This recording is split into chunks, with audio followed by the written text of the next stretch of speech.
Atoka Kakamega na Bakholo. Kakamega Na Bakholo. na Bakholo. Na Bakholo. Ni wapi? Sub county na Kiribati. Sa? Sub county Kiribati. Akisaliwa yeye akiwa mtoto alilaaniwa na baba yake. Akaoleka kwetu babu yangu ni mkanga. Sasa wakati walikuwa wanawekea china huyu, yeye alikuwa ameokoka akakataa. Sasa akaomba hiyo kuku walikuwa wameita china ya huyu, hiyo kuku ikaanguka kwa dramu ya pusa ikakufa. Kuku? Walikuwa wameita kuku china alafu wawekee huyu. Goja. Wacha nikwambie mimi mwenyewe. Niambie.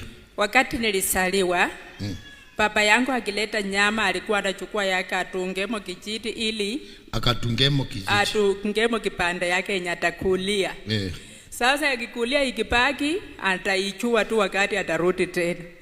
Sasa wakati nilikuwa mdogo nikalia nikakataa mboga, mama akanipea maziwa nikakataa, akanipea nyama. Msame kulako acha nipee mtoto asinisumbue. Sasa baba alikuja akakosa hiyo nyama. Akasema hii mikuki unanitunga kwa mbavu ndio unaniambia mtoto amekula nyama.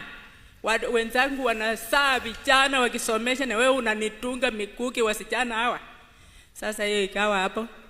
Yenye nilikuwa mkubwa nikaoleka nikaenda kwa nyumba ya. Kimbia haraka.